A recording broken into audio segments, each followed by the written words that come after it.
Hello दोस्तों, कैसे हैं आप सब। स्वागत है आपका आपके अपने चैनल विद्या एजुकेशन पे। तो आज हम आपको बताएंगे भगवान विष्णु के 8वें अवतार और देवराज इंद्र के क्रोध से गोकुल के सैकड़ों मनुष्य को बचाने वाले पालनहार, महाभारत युद्ध में महानायक अर्जुन के सारथी बनने वाले वासुदेव और अपने बालपन में हजारों राक्षसों व दानवों के संहारक यानी भगवान कृष्ण की मृत्यु आखिर कैसे हुई, आज हम आपको इस वीडियो में इसी रहस्य के बारे में बताएंगे।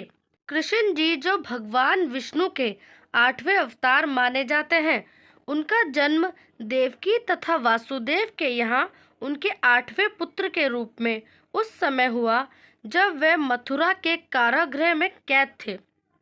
पर उनकी सुरक्षा को देखते हुए वासुदेव जी उन्हें गोकुल में छोड़ आए, जहां उनका पालन पोषण माता यशोदा तथा नंद राय ने किया।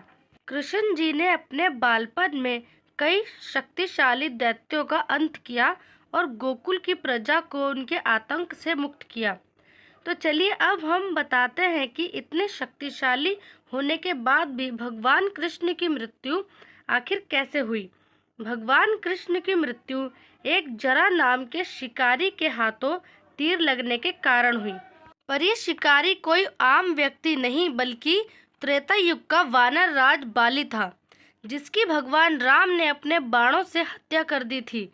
पर राम जी ने बाली की हत्या आखिर क्यों की, इसके पीछे क्या कारण था। दरअसल जब भगवान राम वनवास के लिए गए तब वहां पर माता सीता चोरी हो जाती हैं। तब भगवान राम और लक्ष्मण उनकी तलाश में इधर उधर भटकने लगते हैं।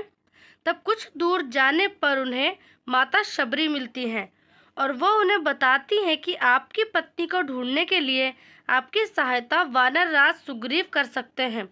फिर भगवान राम सुग्रीव की तलाश में आगे बढ़ते हैं। फिर कुछ समय बाद वे उस स्थान पर पहुंच जाते हैं जहां सुग्रीव अपने मित्रों के साथ रहते थे। फिर राम जी सुग्रीव को अपनी सारी समस्या बताते हैं, पर यह सुन के सुग्रीव जी कहते हैं कि मैं आपकी सहायता तो कर दूंगा, पर उससे पहले आपको मेरी सहायता करनी होगी। फिर सुग्रीव जी कहते हैं कि मेरी पत्नी व मेरे राज्य को, किष्किंधा को मेरे बड़े भाई बाली ने छीन लिया है और मुझे राज्य से बाहर निकाल दिया है। अगर आप मुझे ये सब वापस दिलाते हैं तो मैं आपको वचन देता हूँ कि मैं आपकी मदद जरूर करूँगा। फिर सुग्रीव जी को उनकी पत्नी व राजपाट दिलाने के लिए फिर राम जी चोरी छिपे अपने बाणों से बाली का वध कर देते हैं और फिर सब सुग्रीव को वापस मिल जाता है और वह किष्किंधा के राजा बन जाते हैं।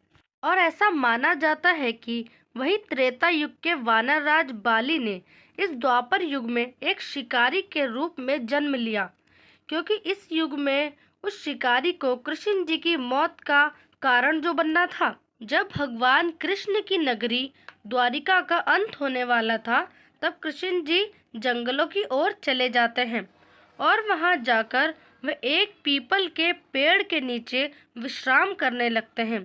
तभी एक जरा नाम के शिकारी की नज़र उनके पैर पर पड़ती है, जिसे वे एक हिरन समझकर तीर चला देता है। फिर जब वो पास जाकर देखता है तो वह कोई हिरन नहीं बल्कि भगवान कृष्ण का पैर था, जिसे उनने हिरन समझ लिया था। और फिर तीर लगने के कुछ समय बाद ही कृष्ण जी की मृत्यु हो जाती है। पर यह ऐसा कौन सा तीर था कि जिसके लगने से इतने शक्तिशाली भगवान कृष्ण की मृत्यु हो गई। हम आपको बता दें कि ये वही जहरीला तीर था जो एक लोहे के मूसल से बना था, और ये वही मूसल था जो भगवान कृष्ण के पुत्र सांब के गर्भ से उत्पन्न हुआ था एक श्राप के कारण। और वो श्राप ऋषि मुनियों द्वारा दिया गया था, और इसी श्राप के कारण सांब के गर्भ से वह लोहे का मूसल उत्पन्न हुआ था, जिस मूसल का तीर बनाकर जरा नामक शिकारी ने भगवान कृष्ण के प्राण लिए। तो ये थी पूरी कहानी भगवान कृष्ण की मृत्यु की। तो दोस्तों, आपको ये कहानी कैसी लगी कमेंट करके ज़रूर बताएं, और ऐसी वीडियो देखने के लिए हमारे चैनल को लाइक, शेयर एंड सब्सक्राइब करें। और तब तक के लिए पढ़ते रहिए, खुश रहिए।